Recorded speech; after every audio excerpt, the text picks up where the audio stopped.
Zakhoi hi anzuk mu meu chuan ril bonuang chungin athlang thingkak patling ban pil zeta sanga aloin bang oi nuang maya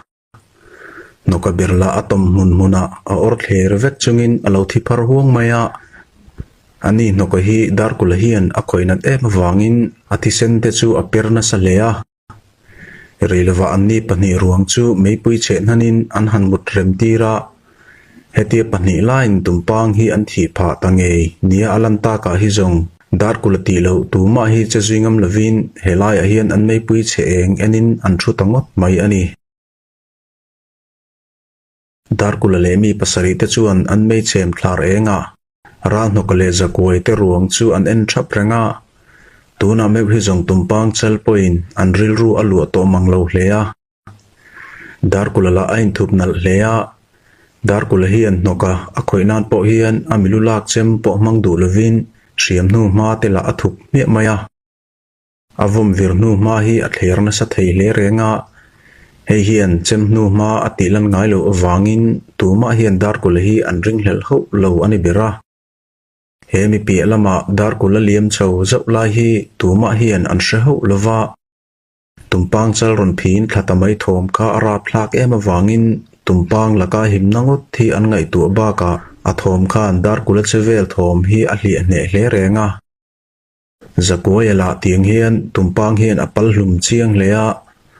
an jinga silai keng om chun chemi pa phei chu a hlau thong talutuk nen amen titi thau to maya misei namte hian sa in mihring a khoi hi chuan thil thiang lo nia an ngai fowa he tumpang po hian thina a thlenta ka wang hian an jinga upaber chemi pa hian helai hmun atanga ho wangwanga an thla te hi hual vek adu bera darkul eroin ngai dan a soilo hlea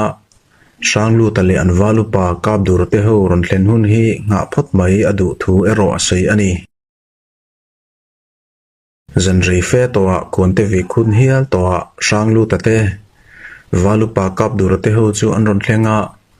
heti an ron thlen vele hian thilom dan hian anni ho hi abarakhai hlea sanglu tala in an phi ruk na kara ami sor tangkai bermai ra nokalo thi tel ve ta chu poi ati hlea zakoyala an tlangwal zinga an thu hla la ber thin ani awangin a ui hle maya sanglu taba ka hian valupa kap durahi phok taka mengin akhuru dur maya heti khopa tumpang chal ngeng le che sang an tong tamai hi mak ati hlea reilwa khu aron enga jing fi ma anni ho hian ro an han rel tangala atam zo kin ho mai an dua ma se pasal changang sanglu ta chuan an thian nokale zakoi ate thina chu thinrima atlak bok nen he sa sang zet hi a mel tal zong kamu ve due pasal changang chuan thian chan thi ngam lu kan punge ngaya he tumpang laka hian kan thian koi le nokate thla hi kan thla thlam thei ngot lowang a khan le nu ma te hi kan zui le anga kan vai hian a hu hovin kan liam nga turani ati thum bul renga heti la hian an nau te ho hi chuan an kirle nal don emotin an lo in siam ru deuh towa ma se tiang hian an valu pa le pasal tha sanglu te thu awang hian lungnur zet le he tumpang tri rup na nei zet hian an ngoi ta thapa darkul ngai dan po sanglu te hian azot ve ngeya darkul hian kan ho tu te thu me zong tunge nial le mangle tin an thu chu zader takin azom mi thunga hemi nu hian zan lama tumpang chet na nu ma te chu an han en ko lea heta noka thi na lai vel an han en hian noka thi sen lo perna sa zette zakoya in ban na khiang tuai vela nu malang na sa zette chu arap omlet ling hialin an sheloma ma se soi tongin pasal tha ke kani tingam ngat sanglu ta hian angai dana siam fel towa hei wang hian chang dangkan emo thu dang rol le emo hi atul to lo le ti te asoi angkhan he tumpang laka hian ani nokale koi te thla hi awak vai turani lo ti te chu asoi non le ta he mi nu hian nokale koi te rong hi luite kamrem laya an han phuma anni pani an phum fel nu hian tumpang nu chu mar hoilamin an chui zui le ta ani khothim thlenga an han chui nu apo tumpang mel chu an mu zui ho lova he tumpang hian an khawtlang dung lam tlak lam azo tlat maya heti an khaw chim kha na tanga an khawtlang dung azo liam na lama hian ngor takin an chui kha ania tuna hian an khawtlang dung nuai tlak lama an lut thlato nin an hria hei hian he tumpang kaldan hi atimak zual hlea tumpang hian atlat naram bertlang a chu san to wang hian pasal tha som ni te hian acheji hi mak an ti zual hlea heti chung hian zan aron thlen to po an la bei dong lo hlea an tlak na lai hi a khawtlang to hle na chungin pasal tha sang lu tale an valu pa te hian lulul an chu mut to ma se bak chekai hun a han pela khu aron thim chian to wang chun ri buk sual an ngai ta a chu wang chun an lu top na laya luite kamrem laya ri buk te chu an sual ta a heti khawtlang tlak lam an lu to lai hian an ni ho hian tumpang hi an hmu hnai le to tura anin ngai hloma abikin sang lu tale valu pa kap durate hian tumpang chal hi ka reng hi an tum hle ani zanri an han bar zoa meipui eng klara an han ti loma dar kulale midang te chuan tumpang nuam dan vel te chu an soitui ang reng hlea heti lai hian sang lu tale valu pa kap durate ro an buk chaklam lungpui chunga an buk meipuin a en phak na tok vela an thudun run maya an ni pahni hian an nau te ho meilum ai le an ti vel chu an zu khlek dak le uak thina an ta na him tokin an hria nge ni valu pa kap dura chuan sang lu ta chu a han mel zuka kan saum hian min le hruaina satak ia ka wang hian kan tan chet lak la har taria vekati ani rang no ka thi takher hian kan thuruk rel po abo phuai tariwa tuna la ahu hawa wa angai ta ka wang hian chet na hun kan vanei chaw rau ta vemo an ti supa sanglu ta chuan then thuin valu pa kap dura chu an enlet kura lungzur lua du hau su khai nokale kuai te thi na khan kan kholama let le tura inda na jong min siam sak nge ya maro chu helam lama he tumpang chal zui zel karot lat na chan om kha ilo mu thiam tura jong ka ngai sin le hei kan sa hi akho sakna aril sot le a kan heti rol hian anu ma te la voi tam athla ko la wang khan he tumpang hian anu kan zui ti hria hian min liam san wang to hi mo ke ero in chuan lam siamin zui kalarot tafana hei hi engdang wang milovin kan thil tum kan ti thaina tur hi kala zon wang ani e kan sa hi kan nang le thut thei ti ero alang renga hei hi kan tan la chuan lam thate kan chet atlak vu theinan kan ral rel hi kan thla ka ngai e a han ti supa chumi nu chuan dar kula laka hriam lek dan tur an han rel thalea heta hian amma an tum angkhan thuang nia in then lea dar kula hi ve zui le hi an tum ta ani kap dura chuan sang lu tarot na le arwam man dan vel chu a han ngai to vunga chuta then thuin sang lu ta chu ron en lein isoi ang chuan ke in dar kula le mi then khat te chu ka shroi sang na nge kan heti chung hian nangin nu ma pen na la ya khan bul han tran le ulangin kan sui dan ain man do na me zong khu athim to do na wangin chet na hun zong kan munge ome aron ti ve ta a chuti an du tok maya dar kula an phiar lai chuan dar kula la midang tenen an buk mei pui chem thlar enga an lo line kom mam renga heti an ngai dan te an soi ve lai hian a hoi hera dar kula hian khodang zong a hoi me ulo nin an hria ma se dar kula hian an sak me eng chin lo wa thu sang lu tale valu pa kap durate hi angai tu na zongin angai chang ro kheu thunga anni pani om dan vel hian ache zui dan tur po a hriat tir diam to a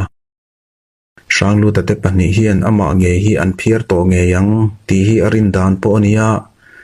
dar kula hian tu te po hi an chezia thlengin a en ruk vek to wangin a mel ma te hi an ngai tu na nen lam aman phavek hi lem ni ti tur hi ani hot to ni chumi zan chu buina tok lovin an han mang lema atuk zinga thim trin tira tuk thuan an rel nga soka heti an tho chu vek to la hian tranglu tele walu pa kap dur te hian an ro rel dan an han sei chuaka amma nia tumpang nu makal pen na kong khat an mu na lama khan tranglu tele mi than khat te chu let le turani thu te an ni nen hian an nu ma chi lai in to khom theina lama valupa kap dur le midang te chu an kalve don thu te an soita a valupa kap dur hian dar kula hi aron pan nga chata heti anin din chil lai hian nang le ke in koi khat roin kan pe na ngai do ne kha khalai thlang lam hoi zela nu ma te kha kan chui anga kan nuya lui pakhat khu sang lu ta te ho hian among lama ron po le an tum don ani ni aliam te ka chulai lui monga chuan kan loi khom le vek anga chuta chuan ri mun sul na rem chang po kan mel nga la ngai zui mai ome ainga po chuni se kan sa chui lai hi kan nang nai to tura kangaya kan in to khom na mun tur thlen ma khuan rampil rila kan nang mai hialin karinge ati ta supa emi nu hian helai ram thim duk rui maya hian mi som ve ve in an hanin thena dar kulate ho an chu nuwa sanglu tale akoi te chu an chuak vele tabokani dar kulale valupa kap durote chuan ma an han hruaya ma se an buk hlui atanga lo fing khat or an kal to ome tia chuan patling rak thom an hreta thuta he thom an hriat na lam hi sanglu tate ho lu na lam nge kha ani ti hi an hre chiang hlea heta me hi zong valupa kap dura chuan meng tang shuin an naw te ho chu a han mel kola he thom me hi zong ngai thataka liam san chi ani talove bertlang pui ang mai khan helai ngo pui hi a cheng cheriu maya heng awang te hian che chul hlekla aul riau awangin thom omna la ya hian itlan khom phot te ang ukhai a han ti supa ma se thui an tlan ma chuan rom thim zet mai kara patling rul mi som te chu an ron tlan dar chho urmaya an ni ho an han mu hian thil thalo taka ti hi valupa kap dur le midang te hian an hailo kher mai sanglu tameu po pon ven tlan nuangin rampui chang ling le thingtriak na nokara aron tlan phe chho zut maya sanglu te hian asila chu tin kol zo pain ading le chu thina heti adina piang hian kha romo helama lo tlan to ukhai kha khalama tlan te khan in sahim na lam ron pan thuai ro ukhai ti ten a au trial le roi thina heti sanglu te ho tlan dar ur hi valupa kap durote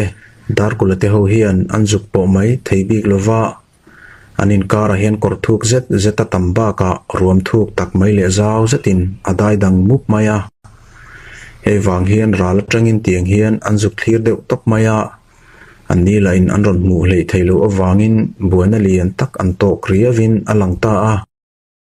sanglu te hian anaw te ho chu ko khom vek atum ti a hriat rang maya ma se heti anron tlan sian na lama hian adu angin anaw te hi athunun hlei thei to lo ti hi hai chi ani to ho lo sanglu ta chu ruam to pa lungmun ngir deuh khupa atlan lut lai chu an han mulea athlang lama anaw te zinga mi pathum vel chu anron lang deuh zo reng boka hengi pathum te hi an thlabar hle ti a hriat hlea midang te la ka an bo tu nia an lana wangin valupa kap dur hlau thong chuan rang takin izuk fin te angu khai korte kha lu chil ilangin among lama perkai na lai tur tha kan zon thuai angaye a han ti supa heti arel anga an nuai korthim zet maya an valu la hian dar kulawak liam tur chuan sanglu tanaw pakhat chu azuk mule zowa he pa hnung loka hian ke pui lian lutuk tak mai pani hi anron lang ta thot maya chuta meu zong sanglu ta te ho hlo nge chu dar kula chuan then sak chunga en chungin akun pil zui zowa hetia kora an lu lai hian patling pakhat lau thlabar aw thom chu akhok le taroi maya reilewa kormong thim mup chu an han lut thla a he hun nge hi dar kula chuan chetlak le na turatan athlang le nga chata ma se an valupa a khoi du ber mai kap dur chuan kormong lam chu alo pan thladai to a ani kap dur hi invai ko chopin korchot nok le lungkar ki koi zeta hian ain dap chop thlana samaya ma se he kor hi an zo thuk sot lea thian te mang ang zup pui turat lan ta zong an vai hian an cherang hlom hle ani dar kulale valupa kap durten an naw tenen ruam thim rui mai an han lut ve zet zong ke pui pani kol zet mai te in sho sa thom po aring ta lea helai ruam hi athlang loka luite luang dam rai main aron tan tlanga he lui hi ali then khata chuan a thuk ti a hriat hle a a thlang loka hian lungbang hlam vela zau hi a om thla zui boka helai lungkuang ton hi a thuk ema wangin adum kuk mai boka helama hian an vai hian an him an ring nge ni an tlan thlarui rui hlama helam hi athim zual bok nen an tan hian a him na lai ni omin alang deuh bok renga he wang hian atam zok chuan an bel thlaloma dar kulate ho zinga helama tlan liam zui mai po hi an om ve nu ala keipui pahnih te hi an rin ain an lo fing tlat maya tuna hian mi pahnih lai an se to wangin thisen an tem vir lak lo to nen an tlan sen zuai reng maya heti an tlan ko lai hi sang lu tate valupa kap durate ho hi an ka tumin an vele zo thina ma se helai hi mun cheng chetak ani wangin an tan chet lak theina mun hi a him hlol lo ani bera dar kule ro in ral rel dan fing zet anei hi hlen ngei atum tlata dar kule hian ke pui pani te hian an ron zuan ani lo chuan ka tuma ve hi atum ho lo ani valupa kap dur chuan an tlanglama tlan liam thla an nau te chu a han vele a heti la hian sang lu ta te ho la chaklama an tlan liam chho duk to a an ni dar kule te ho hian mol rom lai an kai nu hian ke pui pani te hi an ron tlan chuak phut maya heti an ron lan thut awang hian an ni ho po hi tiang hian an dar ta hup kha ania kan sei tak lui te dam ang reng zeta khan mi pali lai chu an liam thla a heti an liam lai hian valupa kap dura po hian a zui ve ta kha ania heta chi hian an pi lama tlan ri le sun te chu kalsanin thlang lama dar kulapo chu chak takin aliam thlave ta a thuilo taka valupa kap dura kun kol dun lai chu thingtoi le ram sui kara azuk muta zo renga heta chi hian rol thar hlo zet mai dar kula hian kap dura hi hla hlek lova tha ngei tumin marlam hret atangin a zui ta ani dar kula chuan mun sang tlan thom rile sat thin chu angai chang rana heti lai hian saklama tum khat chu tre thom aron chuak le taroi roya ma se heti chung hian dar kule hi aril ru achi ai lo hlea ani zongin sa ni lovin mishing pel lai anei awangin voite khat po hi chuak lovin niam zeta konin atol har zela reilewa lui te kam lungpui pakhat phena an valupa kap durawak lut lai chi chu azuk nang tangeya kap dura hian keipui pani sang zet te hi a hlau ve hle ti hriat takin lui te kam lungpui hnuai wa lu rem theina khopa ko zima hian bokwakin alut shut maya ma se ake veilam atom lut le tur che chu kutbor lian takin ake reka aron man ta chai maya heti ama aron man tu hian aron man rol hian dim bak sak lovin a phi le zok mai boka chuta meu zong valupa kap durat hin rim le chi ai chuan atu chunge mo inia khatiamin han basangam tak riau chuni ti le wa lu le tuma tan kho chu han rol ta a heti lai hian aron hoile tur hi lungpui hian adang tlata soitong khan awa lu na ko hian lut pilta poni se bokkopa tom ngot mai angai na tur khopa jim ani miu maya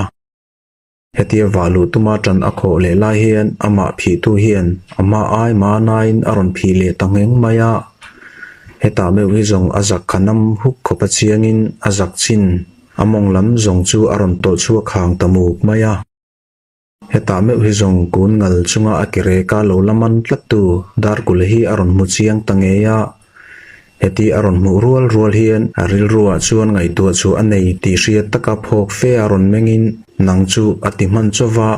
dar kula chuan min phia rup na thangwala khan keizok hian ka phi ok ta che ani hi ti le adar phenga ron man pa na em maya keu chu han rual ta thuai maya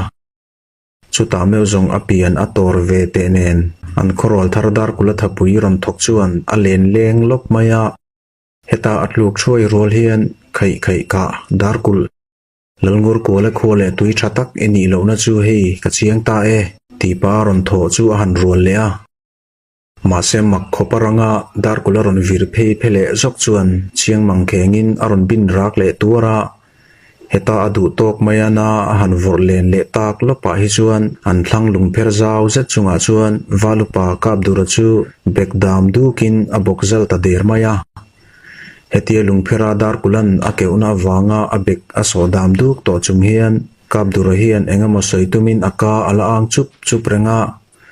ma se dar kula chu hnai set sota ron bi hnai lein nangni ho chan vo tur hi zong karwat fel diam to e tile atum ni nan chu lungpher chunga keu chu han rol le ta thuai maya heta tum thum akeuna me hi zong valupa kap dura hian akeu nan na helai lungpher hi alu lei vit zongin azuk tole bura heta china hi chuan kap dura mit meng hi amel ta ora chuti azang thal zonga atluk zang phar reng lai chuan aluru ke vek to wang chuan anar le ka te chuan thisen aron hor chuak bora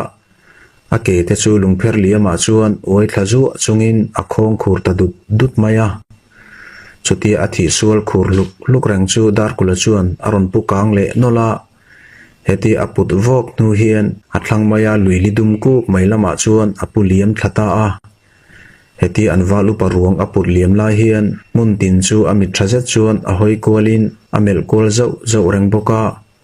ma se tu man anron mulo ti hi a hriata wangin lungbang ton in lithuk zet akhop na lama chuan achuk pui ta zela aduna mun tak a han thlen pui nu chuan api amaya ram hrui chu a han chata chu hrui mora chuan luilung arbom ti adona lian chu a hling ta a chu mi nu amor le lam chu anwalupa kap dura ora a om nena in sireng chuan a han or tira chuti adu to ka song bol nu chuan lungbang tonin a khop na luiteli thuk zet maya chuan a thlak ta ani khachena ta pasal tha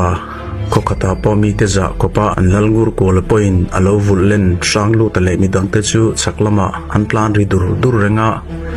anni hokara hian che mi pa te anjinga pathen khatel vetela an plan kol zoi renga hetiang renga anchi aina kara hian sapui pani tela hian maktak takin anron room thaile thut thina hetiang renga an khosak dan a shan ta ka hi zong sanglu te beidong po thingzara atlan lon ringot to a heti thingzar vela alon nu hian asilai tin ko chungchuan a hoi kol na sa theilea ma se heng sapui pani te hian an plat na chin ram hi an thachiang hle nge ni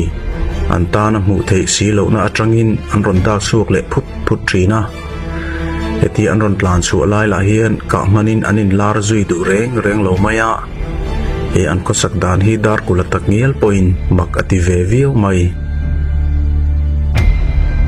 sanglu ta hoi kol reng suan moilama an naw te ho tlan phe buai sek chu a aw na sa hlea anni ho hi thingzar le lungkara te lona lu turin asil loma asil ang hian an han che vat loma heti chung hian atir bera an se nen sapui pani te hian an naw te zinga pathum chu an se hlum der to an zinga pakhat la thing tu luang bula sapui pani te hian an beng thal tok maya e pa ero hi chu an khoi zui lo awangin liam rum hlat chungin atom zui shrama heti an boi fe nuwa an han tompil deuh nu hian sapui pani te po hi an re ta dewa keipui pani te hian an zinga pakhat chu an hnuk liam ta boka heti la hian dar kulatela an thlang maya luite thim lama an plan chu an laron lang le hlum lova soitong kan dar kule hi chuan sapui pani te hi khoi atum velo awangin atom pil zui mak to heti atom la hian midang te ro dar kule hian aveng pa khiau thunga ma se arin anglo zetin sapui pani te hi an re hlenta a heti an re mak to nu hian sanglu te phei chu alona thingzara ala tom run renga uluk fea khu achon fi ma chuan sanglu te hian leilama chuk atum to lo hlea ma se khu a han chuan fe point are tak mak nu hian tuibur muam da ni lai a han ngak lea he mi nu hi chuan cheka ke ber po kanin bar lum thel chu ani khale ti bui pa in achuk ve ta a heti achuk nu hian an naw te ho chu odim deuh takin a han au kola heti a au kola hian dar kul te ho po thlang lama tangin an ron chuak chho trama ma se an zinga valupa kap dura chu atel tatlat lo maya hei takhi sang lu ta chuan angai tuana alo man na sat pha ta hlea mà se tu tenge liama thita te tipo alafi lem lova hei wang hian sang lu ta chuan mun khata in nga khom phot aron rotta ani ni aliam le to mol chaklama anhanin hor khom me zong an ti hru to maya khang chapui pani te kha an che dan asang riu bok nen an ko sak dan zia kha zong amak ti pialam ni in ka shemaya ka ti sapui hian je pa ngai tak zong an nei nge ngaya khati reng renga an ko sak dan danglam ang kha zong huai mi te shuai an ni hia lamoin ka mu chu ni kan tom na lai reng kha an mu zel mai nin ka ria khati chung khan an khoi thei tur lir te zona an ron lang tamai zel kha zong amak ti pialam ani hote tin an zinga papakhat ralu ta chuan amu dan te chu asoi de bal renga sanglu ta berlain an naw te pali re mi maile an walu pa kap dura re mak boxi chu a hlau thong ti hi a hriat reng maya helaya tlan khom tur hian anin hril kual vek towa heti chung hian kim lo panga lai an om hi ngai thataka en lian chi ani lo renga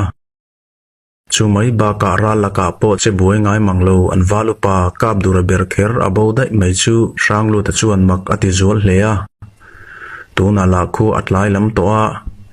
hetia khotlai lama hian heng mi bo ta te hi an zong hal donem ti te hi ngai tu an ngai ve vani sanglu ta chuan an naw te ho chu mei pui a han che tira heti an thla amon tak de hnuwa mei pui an che la hian zanria po bol tur ani e tin an hanin hril hloma hetia zanri an bol po hi an tha a tho lo hleya an ko sak vel dan reng hi an zalua lo ani bera dar kul eroin ama phiar tu te chu atlan khalnal hle zel ri ti hi a hrengreng maya a chet na nu mala athup nal zia ama nge hian a hrekhiu renga tuna hian sanglu ta che zia hi a thli tlai uluk le hle towa sanglu ta hian midang te ain an walu pa ngei kong engkima asangoi zon pui kap duramol hi angai tu ti hi a mela dar kul hian a hai ho lo ani sanglu ta chuan lo theilova ron ngai to si dar kula chu han en kuwa zan poni seva lupa ka pale midang te hi kan zon an ngai do ne sapuila an kiang hlen nin alanga kan vai hian kan naw te hi kan zon mu thuai lo zongin kan ming hliau lu tuk tur hi ngai ngam chi ani love a han ti supa dar kula chuan midang te zan ria bolai mil ngar chung chuan a han bungata kan pasal tha te thu ani e rolak dan dang han rol atul na po ka selem lova kan ti mak mo thil zong ti ngei angai do ne han ti zoi sapa anni pani anin ron nu chuan che mi pa te an koi mi dang te chu an hanin beron hloma tuna hian ke pui pani te kha chu an kalbo len don nia an thria to wangin zanria bar kham lama meicher nen mi bo ta te zon na chu tho an tum felta a reilewa zanria chu tuiti manglo zetin an han para an han kam fel chuan meicher tam fe nen an nuai ruama ke puin a thon na lai vel chu an juk en kolta a chutia uluk taka an han wa kolta ka chuan ruang pani chu an han muwa chu minu zan reilama an jinga hliam pakhat pong lai chu an juk mule ta a ani ponga hi aluvun veilam zong hi a hik ti hiala amala biak tlang manglo kopin alo chaw to a an valupa kap durla an mulo top maya an zinga pakhat rang ala arwang takngial po an muzui talek lo maya ma se zan rei pelam sheta sanga ti sathem niom tak te chu an mulea sanga hi kora ke pui pani te hian an potlut nge ti hriat takin an po lim na laya te chuan thisen lir hi ain tal koi thlazui maya chulai kor chu an han lu khung lea chuta chuan sanga lu ru le anak ru then khatte amal le ban ru le angal ru lo fil thul to te chu an juk muta a chuta meu zong sang lu tamai ni lo midang zong te po chu an phok zual ta lea sang hi ke pui pani te hian an khel fil ne em wangin aruang po hi a hlom tlak manglo ani tabera ma se lu sei mi te dana heti da ngothi ti mi ani ngai lova ei wang hian laina takin korkam lama aru te chu an ru nuwa an chu pui ta a hemi zan hian pathum ruang chu an phum ngal veka ponglai ero an buk lama an zon chho ta thuaya ma se ani pong lai po hi khowarolin achat vele tamaya heti hian an zinga mi pali te chu sapui te hian an that chu ani tamaya valupa kap durula aruang po mu lovin ala oma hei wang hian ranglu te hian tumpang chal hi anu chui le dan po asoi zom talo hlea ranglu te hian athu sei chu reng renga an valupa kap dura ming hlir chu alam maya kap dura hi koilai emo liam turin alo tlureng ome tiba khi angai tu lova aum nalai om ang ero riat a hartak em awang hian ro re le dan po a hai cham ta hle mai ani khu aron vara hetia khu aron var chen ta ka hi chuan an chet na ruam le mun rang te chu alo ral chinep ta deuh bok nen voin lama hian kan valupa ka pa hi kan zon le anga ye hei kan tap na chin ram hi kan khotlak lam zon thla ani to in alanga kan heti ta ka hi chuan kholma let pol po in siam mai ila a tho masin a han ti bul muka tuk chuan an han bar le lai chuan ranglu ta chuan pa ho te chu a han beron le a heti anin ron tlan nu hian kholma let le tur tlangwal pali te po an thlang chuak ta a heng mi pali te hi ranglu ta hian kan valu pa le midang te chu sapui laka hian an tlunge ye ti hi a chiang te kele kan naw midang te ruang chu kan mukim towa kan valu pa kap duro ero khoilama nge thi chongin ale ti hi kan hretalova kan heti ta ka hi chuan tlangwal tamjok te nen kan valu pa hi zon thuai zong anga ye tin kan lal hne na chuan han hril to tin acha ta a tuk chuan an bar zo an ni ho chu an liam ngala heti lamkal turte an plan liam la hian ranglu tale dar kulate pa ho te chuan kap dura an zon le dan turte chu an rel zui le ta a chun wanglai aliama ni po khotlang lam on deuh ba in ain her to a he hun naw rol chafa khun vel ani la hian vong mun khotwal mi te point an pasal tha rol ram chuak te chu an ngai chang ru thuap to a tuna hian an chu ani nen nili an thang na chi ani awangin an ni ho chu tumpang challu nen khuwa an ron loilu drup to ang ti te chu an ngai to aloma lalngur ko lala a ina amol kil te nen zu puilem khul pain an ti sup renga lalngur ko lale amol kil te hian an mi phir ruk dar kula chu ngapui hnuaya ranglu tate an valu pa le no ko te ho chuan an zal fel der to ang ti te chu an soi tuina samaya an khomi pui teril ru ero saro pui bermai tumpang chal ngai tu na lirin akhat thunga an lalpa ngur ko lale amol kil teril ru le an khomi pui teril ru hi ain person wang kher mai lalmol kil pakat chuan lal in lampana man mo zetaron kal tlangwal pali te chu alo thlek vut renga tlang aw pa patidul kir kengkong konga pala in an khotlangwal pali te chu alo bi kar maya mase tlang aw pa hian arui deuh awangin amit mu sual emotiin amit chu a han noi chata em hinua a han en chian le po hian an ni pali chu mengphok sha chungin lal in lu ka pui bul maya chuan an ron thleng ta deuh maya chuta meu zong ani chuan an lalpa chu sin deuh red rota biin a khai lalpa kan tlangwal pali te chuan kotkai an ron loi ta hlol maya ka ti an mela a phoi fap maya an mit mengla a phi ruai hlomin ka mu tak chu a han ti sapa lalngur ko la chuan tlangaw pa konga pa chu a han bi let kura a enga chunge ni isoi tak balbal chu ni a han ti bak deuh hluka heti an tlangaw pa in aron thil ruk nu lok hian tlangwal pali te chuan kai chen an ron kai chia heti an ron kai lai hian lalmol kil te po an hoi phei ta fara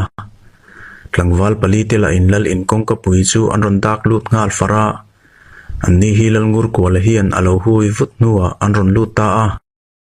an la ha deuh chung chuan an ni ho chu lalngur ko la chuan amel kur renga an han thlan dai deuh hun a nga la hian amol kil te la an meng zim san to hloma reivak lova an zinga pakhat zakhara chuan an lalpa ngur ko la chu a han bi kara e khai lalpa kan chin thot mu tur che hian ipoi atok lo tura kangaya kan sapel na lama kan chet su la wangin kan tan chet lak dan kong awang ta ani bere a han ti sapa lalngur ko la chuan chiang taka enin arui har rungal riu awang chuan ameng fim ta hlea an ni hian chanchin tha an ron hon lo tila a hriat phak reng to wangin a har kok ani bera amol kil tela an lo meng fim zui kar hloma chuti an fim tak le to lai chuan khara chuan a o ron thian le in kha tumpang chal khan bertlang pui kar kha alo lu angeya maro chu bertlang a chuan kan pasal tha nokole zakhuai te chuan van doina an tok ta ani anni pani hi tumpang chal hi an phin lum dera kan ho tu pa sang lu tate dar kulate thin thok chuan atlat na ram a chu san nuwa an rotta ani tuna jong kan khotlak lam sia kan khoram valpona khuan alu ti kan juk hreta a mase rum hun pakhata sapui pani in minlo thron na lama pong lai ate sanga le sa tate vungton atele kan valu pa kap durote chu sapui te hian an se nin kan ria an ruang la kan hulama kan valu pa ero tun thlengin achin kan hretalo a han ti zoi sapa chuta me usung lalngur kol lau thong chu akur nga dur maya an lamkal te hian tlangwal dang tenen an valu pa chu zukzon angai mai thu te an soile lai phei chuan chuat lam abi run to maya heti an lalpa berril ru a shom hle lai hian molkil tela an tang ru shu hloma amol kil te hian an lalpa ang chein an mi phiruk dar kulala ala himpial maite an mi roi valu pa te ani nokote ho an thitel tamai chu poi an ti zual hlea he thu cha awang hian an tumla an hlo cham der to ti hi amu thiam ngal veka ma se heng te hi thup angai awangin tlanga pa chu aw kol turin an tir chuak ta ani